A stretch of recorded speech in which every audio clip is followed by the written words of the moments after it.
that you're doing something in my life. And Mm. nagkaroon ako ng moment ng ganun when I was 13.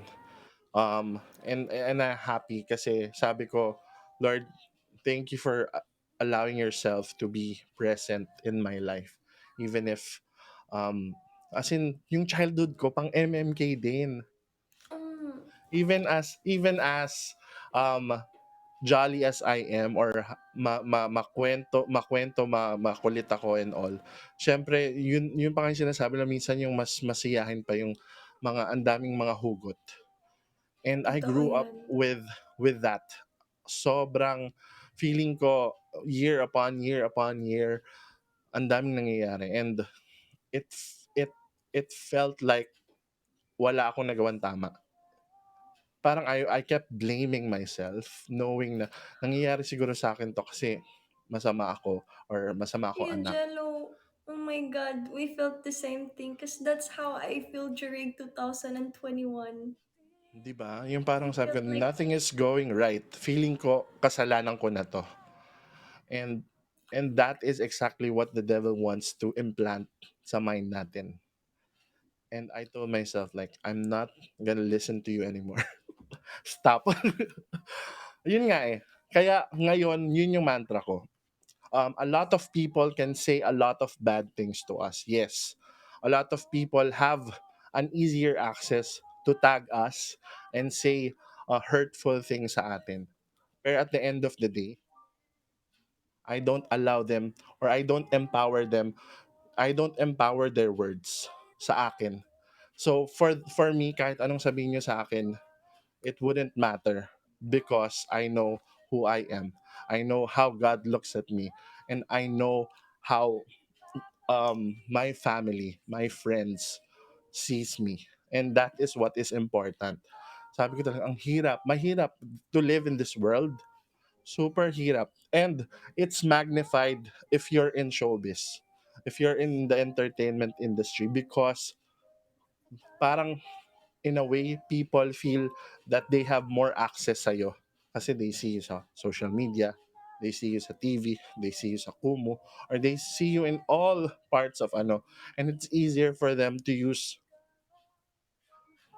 different names, different photos, and hurt you. Pero at the end of the hurtful day, words. I don't But allow you know them. what, Kuya? I'll go. You know what? I could relate in that stuff. And I'm so glad na you do your core. Mm, Kasi sa akin talaga, I never mind the bashers. I never like, instead I thank them kasi they're a blessing too. Kasi if wala mm, sila, it means na, ano, na, na, kung wala din sila, wala din ako kung saan ako dito ngayon. And then, correct. to think lang na it doesn't, like, words they say to me doesn't affect me anymore because I know the only one who could judge me is God. And it's only Him at the end of the day. Totoo yan. So, And because yun nga, I'm living for Him, not for yes, everyone. correct. And at the end of the day, parang like I said kanina, I'll channel myself na lang more on the people I love. Kasi sila may nasasabi sa akin It's maganda. true. 'Di ba? Probably your Mm-mm. family, your mga best friends, and yung mga kababata mo. They know who you are. And that's what's important. At the end of the day, Yeah. alam natin kung kanino tayo makikinig. Kasi ang daming noise around. A lot of people will say so much, but I don't care because I know God, regardless of how sinful I am, of probably the choices I've done in the past, He sees me clean, 'di ba? So, kung ano man yung sabihin nila, yes, it's hurtful, yes. Kasi tao tayo, masasaktan tayo, yes. But at the end of the day, it's about how we perceive ourselves, knowing that He sees us the way He sees us. Diba? Oh my God, kuya na. Naiiyak ako. Hindi, Oh my God. yun Oh, nga, nakakaano lang because these are the conversations that not everyone get to talk about. Diba? Parang, syempre, ang pag-usapan natin, oh, kamusta ka na? Or ano yung update mo? Or mayroon ka bang bagong ganap and all? But sometimes it's always nice to just stop and assess yourself. How am I? 'Di ba? How is the people around me? Yun yung sabi ko, ang dami talagang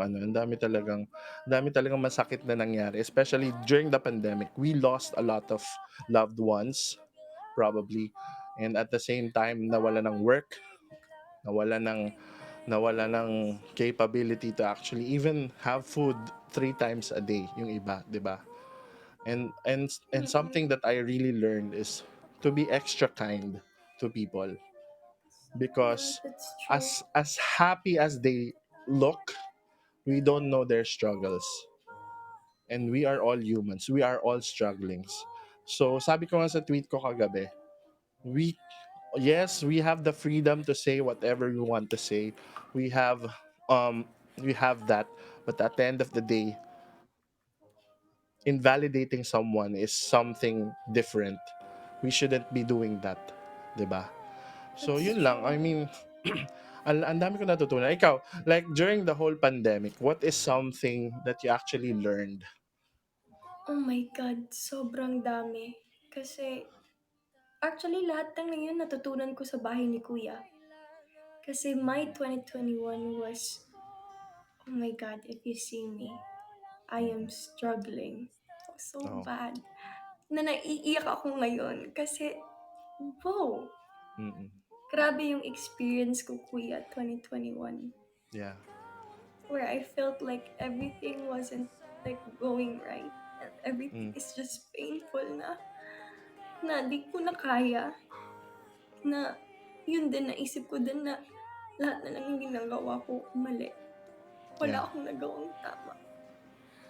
And oh my God, it's just very painful lang like to think na you're doing your best that time but then like everything just fall apart. And there's this one day where like I really wanted to like and like parang gusto ko nang sumuko din sa dream ko, gusto ko na rin like umuwi and di ko na kaya. This one night, I called my mom and saying, "Mommy, I can't do it no more. I'm so painful na." And then she told me na, "Ate, i-pray mo yan." And then when I prayed, like, "Lord, please, let your will be done in my life, Lord. If gusto mo talaga to para sa akin, Lord, um, do your work, Lord God, in my life, your plans in my life, and I will just follow you wherever you take me." And Mm. then, grabe talaga. As in, sobrang like painful nun kasi, um, there's this din one time where like, wala na din naniniwala din sa akin. And then like, in everything I do talaga, parang mali na lang lahat. Wala akong puwedeng mapagbuntungan kasi I have this talaga part of me na where I don't want to like give pain to others. I don't want to share my pain to others, but then I just want them to be happy always. And then dun din napa-realize din sa'kin ni kuya during those times kasi I was helping a friend. And Yeah. then palagi kong bini-blame yung sarili ko every time like that friend is not doing well. Palagi kong bini-blame na ako ang may kasalanan. I should have done more better. But then as a friend, but then biglang sinabi ni kuya na, "Anji, ginawa mo yung best mo. Actually," tapos may sinabi si kuya na, "Bata ka pa pero pagod na puso mo." Kasi all I did during when I was little is to take the pain and just to give happiness. But then I forgot din pala to give happiness to myself. That's why I got Yeah. tired. Oh. I got tired with everything.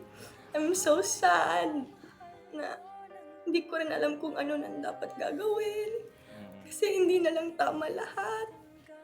Tapos, um, yung sinabi ni Kuya, you should take care of yourself muna before you could Mm. like give that love and care to other people. Before you give that happiness then to other people, find that genuine happiness in you. And that's by loving yourself first. So, Mm. parang, oh my God, Oo.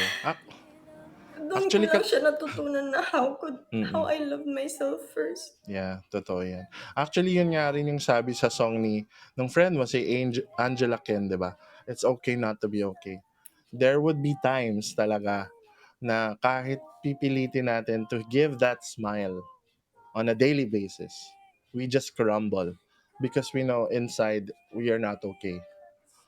And siguro, being in this position, um, letting everyone see us in this broken self, mawawalan na sila ng power against over us because they see who we are, our values. They get to see, kumbaga, ano pang masisira mo sa akin? I'm broken already. 'Di ba? So, I guess that's the first step. We acknowledge that we are broken, and then slowly we pick ourselves up, and through God's healing, through God's grace and guidance, mabubuo tayo. 'Di ba? We cannot do it in our own power. We are not capable of doing that.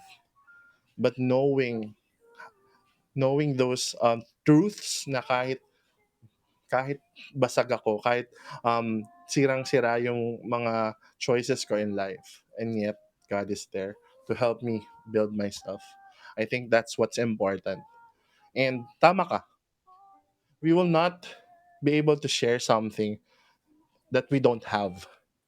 So kung hindi natin mahal yung self natin, we don't get to share that same love, That 'di same ba? love. So I guess Mm. kung prior to the pandemic, it's all about, syempre ang dami nating iba yung focus natin eh. But nung nag-hit yung pandemic, it became a personal ano na, battle. Yeah. Kasi diyan na papasok yung relationship natin with our family kasi nasa bahay lang tayo all together Always. for ilang months, 'di ba?